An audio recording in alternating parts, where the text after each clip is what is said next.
Eu sou Carolina Santoro, sou voluntária do Grupo Mulheres do Brasil Núcleo Irlanda e hoje estou aqui com a Janaína Mendes para o quadro Mulheres do Irlanda Talk Show. A gente vai bater um papo sobre prevenção a suicídio e muito obrigada por aceitar o nosso convite. De nada, Carol, foi um prazer. E eu acho que a gente pode começar a conversa você comentando, falando um pouco sobre você, sobre, enfim, suas escolhas pessoais e profissionais que fizeram você chegar até aqui. Bom, Carol, primeiramente, olá todo mundo, prazer. Meu nome é Janaína Mendes, como já foi mencionado. Eu sou psicóloga, com pós-graduação em psicologia clínica. E pelo fato de eu não ter passado para a faculdade de veterinária, eu tomei a decisão de fazer psicologia. E uma das coisas que me levou a isso foi o fato dos meus dois avós terem cometido o suicídio. Então, eu queria entender o funcionamento, o que acontece no interior de uma pessoa, nesse limbo nosso, que leva a pessoa a cometer esse ato. Muitos dizem que é um ato covarde. Eu costumo dizer que não é. Exige muita coragem para você tirar a sua própria vida.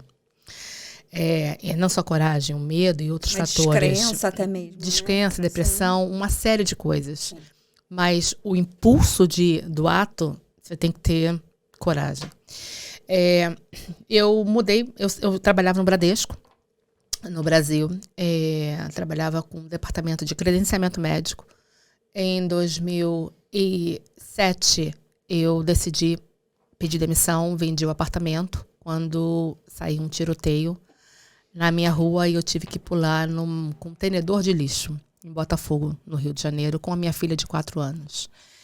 E aí eu tomei a decisão de mudar. Fui para a Espanha, não trabalhei como psicólogo na Espanha, fui lavar chão de padaria, fui vender pão, fui vender coisas que eu nunca tinha visto na vida, não Vida falava. de imigrante, né? Exatamente. E a minha sorte foi que eu caí no norte da Espanha, que se fala o galego. O galego é igual, é praticamente igual ao português. E eu tive a chance, com a minha ex-chefe, doutora Fina Cadavi, que me deu a oportunidade de trabalhar com ela durante quase 6 anos, direto. E eu consegui convalidar o meu diploma na Espanha, reconhecer meu diploma na Espanha, mas não cheguei a trabalhar como psicóloga lá. Ah, tá. E aí a crise chegou em 2013. Foi quando nós nos mudamos para a Irlanda. Meu ex-marido conseguiu um contrato em um frigorífico aqui. Uhum. E aí eu tinha 2 opções. Eu não tinha inglês o suficiente para trabalhar. Eu tinha a opção de pegar um trabalho desses de limpeza, não desmerecendo, mas eu queria algo mais. Já tinha Mas era quase repetir a história da Espanha, né? Exatamente, é justamente o que eu não queria. Então, para entender o sistema de saúde na Irlanda, eu fui fazer o QQY Level 5. Uhum.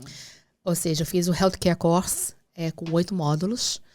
Depois eu achei uma brecha em psicologia para social work, um módulo Level 6. E aí eu decidi fazer uma segunda faculdade em Counseling Psychotherapy.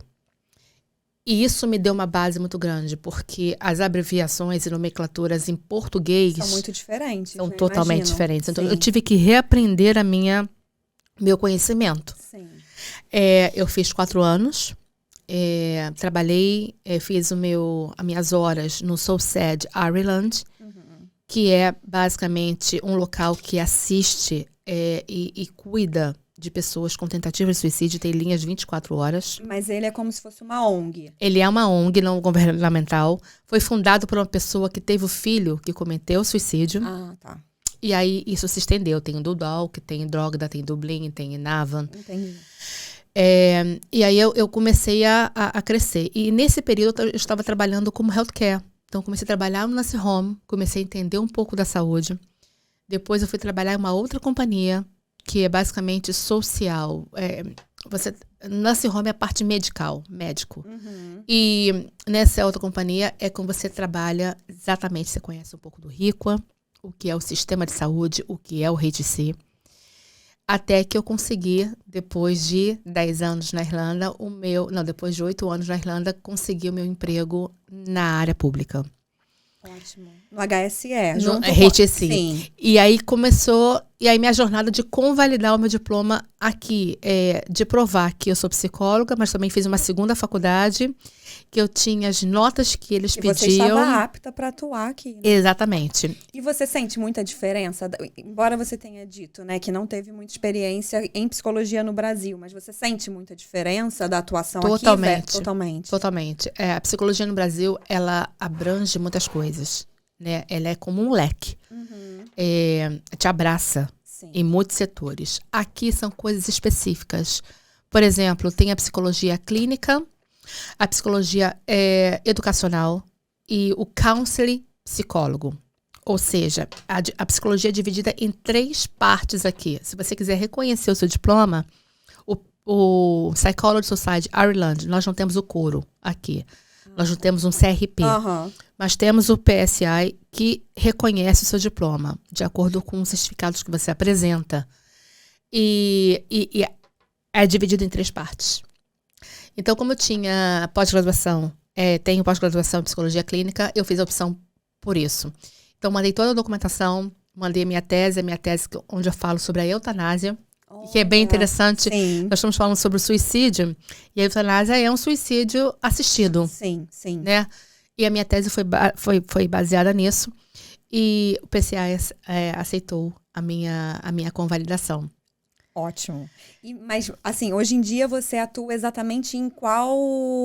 Você atua no HSE e você faz um outro trabalho.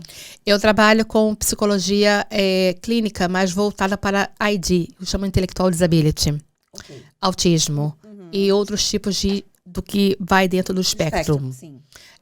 Eu trabalho em residenciais, normalmente são 5 service users, 5 pacientes em cada casa. Nós promovemos o mais independent living, que eles chamam aqui, né? O máximo de dependência possível, embora às vezes não conseguimos, mas nós tentamos. Eles atendem a comunidade, eles atendem eventos, eles atendem escola. Muitos deles trabalham, ou seja, eles trabalham 4 horas, e aí o psicólogo, o social worker ou a enfermeira está junto com eles, tentando promover essa independência, essa integração social, que é importante. É um trabalho que eu vejo, por exemplo, aqui, que eu tiro meu chapéu e que eu não via no Brasil. Hoje tem o CAPS, tem outras coisas no Brasil que te proporciona isso. Mas o que se chama o residencial, o independent living, eu acredito que ainda deixa muito a desejar. Entendi, tá. A Irlanda está muito mais além em relação a isso. E em relação aos atendimentos que você faz, e sei lá, até mesmo estudos, estatísticas, você consegue determinar mais ou menos um público? Assim, existe uma preponderância, assim, predominância de algum tipo de público em relação a gênero, faixa etária, de pessoas sendo assistidas nesse tipo de projeto? Carol, por exemplo, nesse local que eu estou, eles chegaram basicamente com 6 anos de idade. Hoje eles estão com 20. Eles são novinhos. Eles cresceram juntos, né? Porque tem o Adult Service 1, 2 e tem o Child Service. Eles cresceram juntos e muitos deles foram retirados de suas famílias pelo TUSLA, que é um órgão que trabalha com criança, por abuso. Né? Eu tenho, por exemplo, um paciente que ele foi abusado pela mãe e chegou nesse local com 6 anos de idade. Então, mas depende. Sim. O TUSLA atua como se fosse um conselho tutelar, alguma coisa parecida? Ok, tá. Exatamente. Aí tem todo o MDT Team, que é um multidisciplinar time envolvido. Envolve assistente social, psicólogos, psiquiatras, enfermeiros, care. É todo um time que assiste essas crianças até os 18 anos. Se elas não têm a capacidade de seguir com a própria perna futuramente, elas vão ser direcionadas a esses residenciais. Elas migram automaticamente. Elas migram. Ótimo, elas não ficam desamparadas. Não, o TUSLA trabalha também com foster home, ou seja, crianças que de repente não têm nenhum tipo de disability, mas existem famílias que acolhem essas crianças e dão um suporte até que elas sejam adotadas, por exemplo. Ou até mesmo que elas voltem para a família delas original, de acordo com o que vai ser visto lá, com o que vai ser entendido. né? É um processo. A Irlanda tem uma gama muito grande em assistência a pessoas e crianças nesse sentido. Entendi. E agora, puxando pouquinho pro assunto, né? Pro tema. Pra gente falar sobre suicídio. Quais você percebe fatores de risco, comportamentos de risco que podem ser propensos, né, para pessoas terem pensamentos suicidas e até efetuarem realmente o suicídio? Tem pessoas que já têm a tendência, né? E aí, se juntamos, por exemplo, essa pessoa que tem a tendência, que é uma depressão ou até uma coisa física mesmo. Quando eu digo física, tem pessoas que têm fatores, por exemplo, elas têm uma debilidade, elas têm uma cadeira de roda e não são felizes com isso. Tem uma limitação que não consegue desenvolver o que elas gostariam. Né? E aí junta, por exemplo, se entra bebida, se entra droga, se entra um relacionamento de domestic abuse. Eu costumo dizer, por exemplo, durante a pandemia, as pessoas eu tive a oportunidade de sair justamente por trabalhar com saúde. Então, eu usava meu crachá para ir a qualquer lugar. Mas as pessoas que ficaram confinadas num relacionamento abusivo. Nossa, foi muito dramático. Umas pessoas que ficaram confinadas usando drogas diariamente porque entravam numa crise de ansiedade tal, não tinham com quem conversar ou se isolavam a propósito.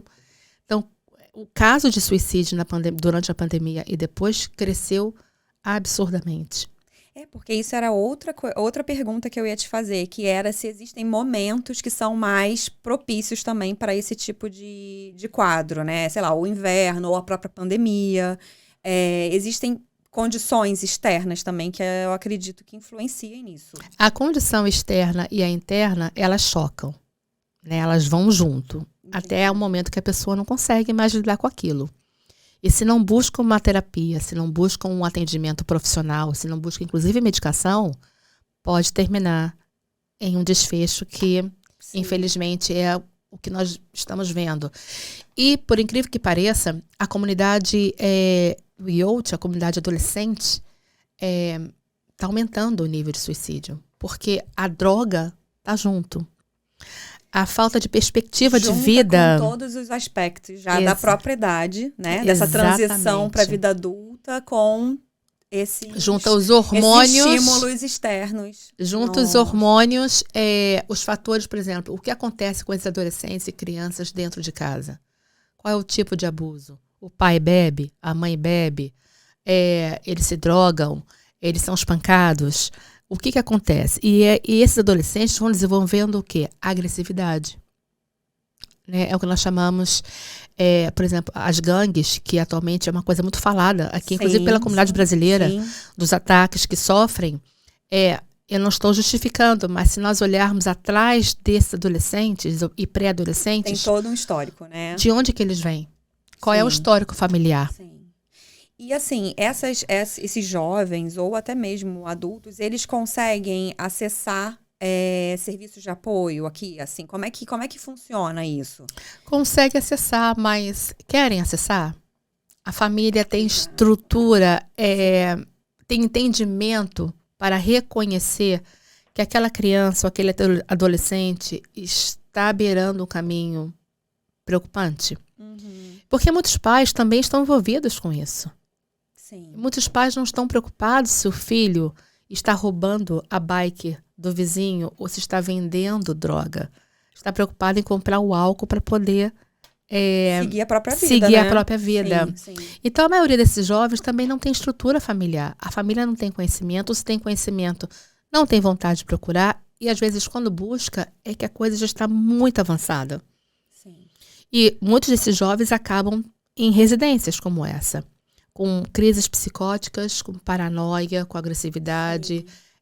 Acabam em instituições para adolescentes, né? Essas instituições, aqui na Irlanda não tem tanta quanto no Brasil, infelizmente não tem esse apoio, mas eles acabam em instituições, digamos, como se fosse um reformatório. Mas o que eles recebem ali? Qual é o suporte emocional que eles recebem ali? Né? A terapia ela tem que ser constante, o tratamento tem que ser constante. E muitos simplesmente não têm força de seguir. Sim, eles próprios não conseguem seguir. Não conseguem. E aí, uns que conseguem, chegam em casa depois de uma terapia e encontram os pais drogados, ou encontram... Porque o ambiente também não ajuda a construir exatamente, essa... o ambiente familiar não ajuda. Sim. E no caso, por exemplo, dos imigrantes que vêm para cá, eu acredito que você também acompanha um pouco, né? Uhum. Como é que funciona? Porque, na verdade, é uma mudança de vida muito drástica, né? Então, se a gente falar dos imigrantes brasileiros, a gente vem de um país com outro clima, com outras tradições culturais, a gente chega aqui e são muitas questões que a gente precisa, né, administrar e até conseguir se estabilizar. O brasileiro aqui que precisa de ajuda psicológica ou psiquiátrica, ele consegue ter acesso pelo HSE? Como é que funciona isso? Bom, primeiramente, é importante, falando da comunidade brasileira, é entender que quando você faz um intercâmbio, você tem uma preparação antes. Eu conheço pessoas que vieram no susto. Eu vim no susto, né? Eu vim no susto com uma filha de 4 anos. Mas existe uma preparação antes. Existem documentações a serem feitas, um dinheiro a ser levantado, que não é barato. O problema da acomodação, o problema do trabalho, porque você com 20 horas trabalhando aqui como migrante, você não sobrevive, né? Então, muitos optam por 2, 3 empregos e acabam num esgotamento emocional. A jornada é muito dura. A jornada é dura, né? E eu tiro meu chapéu para essas pessoas porque é impressionante a forma com que eles desenvolvem isso e que eles lidam com isso. Agora, no caso de depressão, imigrantes claro que tem a propensão. Nosso país é um país tropical. É um país onde a vitamina D impera. As praias são lindíssimas, é um povo alegre. Você chega aqui no inverno, onde às 3 da tarde já começa a escurecer. A escuridão do inverno, né? Qual é a sua válvula de escape? O que você faz como self-care para poder enfrentar esse inverno, para enfrentar o frio, para enfrentar a falta de emprego, para enfrentar a falta de comunicação?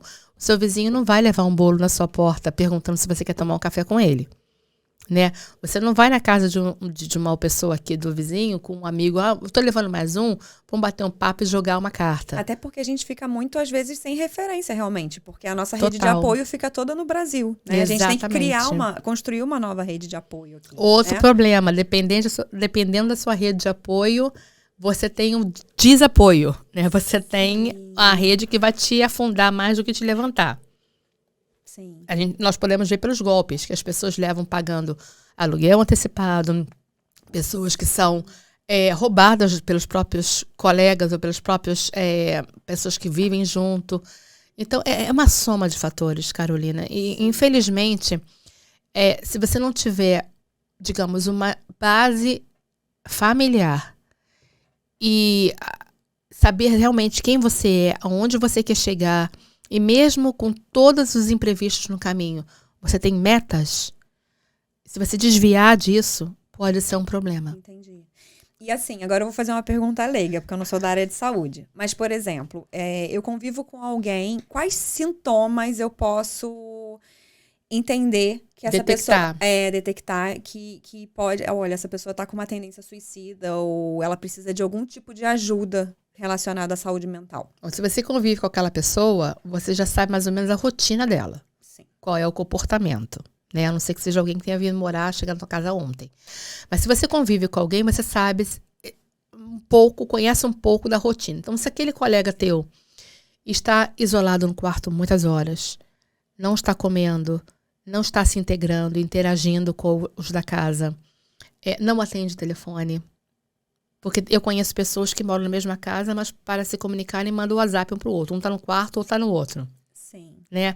Então, se não há uma integração, se não interage, se isola, se não come, deixa de trabalhar ou deixa de atender os compromissos porque está cansado ou cansada, tem alguma coisa errada. Se não é uma pessoa que não é assim, você precisa observar. E como é que é o comportamento que você orienta, assim? Como a pessoa de fora pode ajudar de alguma maneira?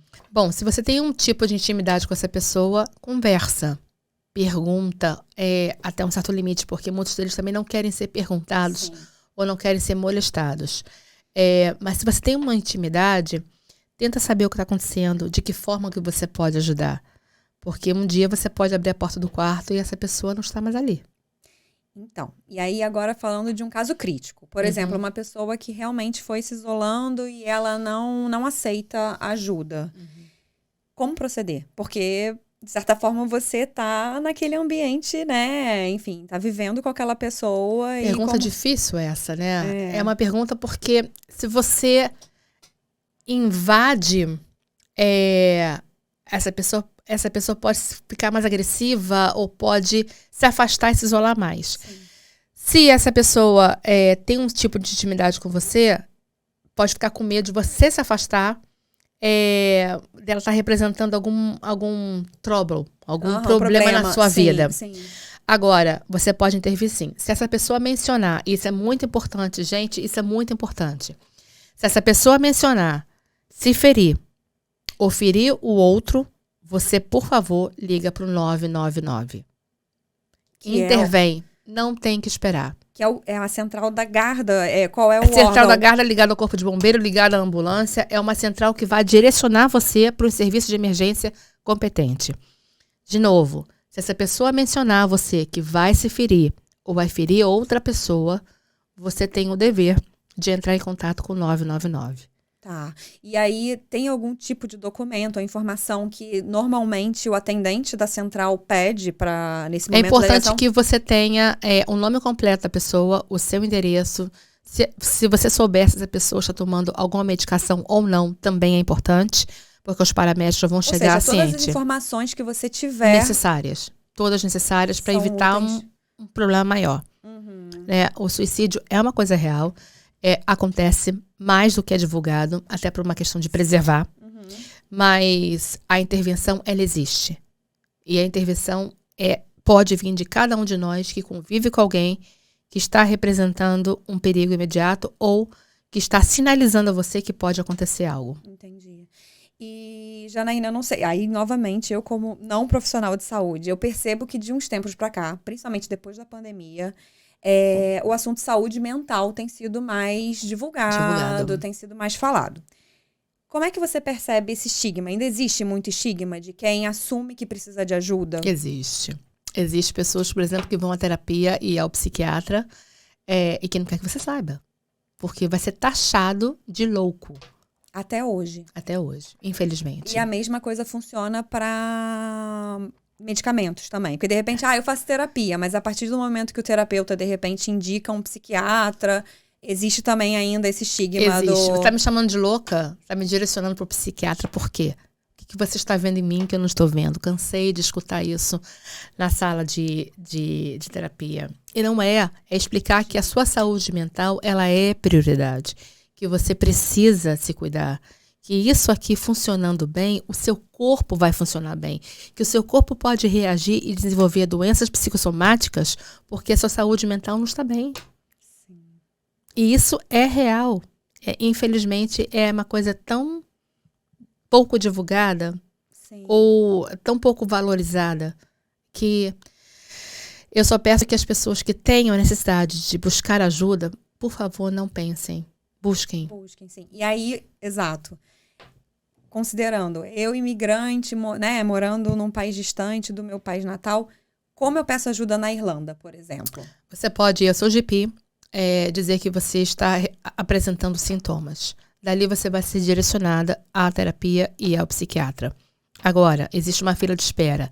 Se não quer esperar tanto, entrar em contato com o SOSAD Ireland.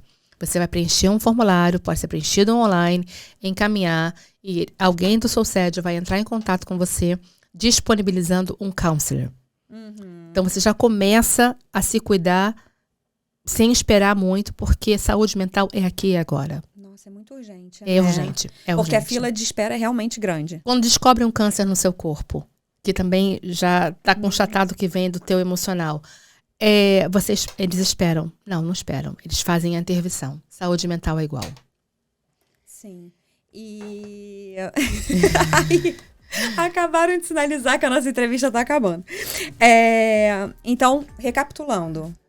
precisando de ajuda, qual o canal? Tem linha 24 horas? GP, como é que funciona? Entrar em contato com o GP, ser direcionado para o profissional que é competente. E pode entrar em contato com Pietas, pode entrar em contato com Soulsed Ireland, pode entrar em contato com várias organizações online que prestam atendimento 24 horas. E é tudo gratuito. Ótimo. Isso que eu ia perguntar.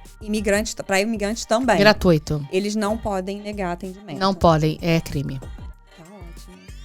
Janaína, muito obrigada. De nada. Eu acredito que, enfim, a sua forma clara de falar vai ajudar muitas pessoas.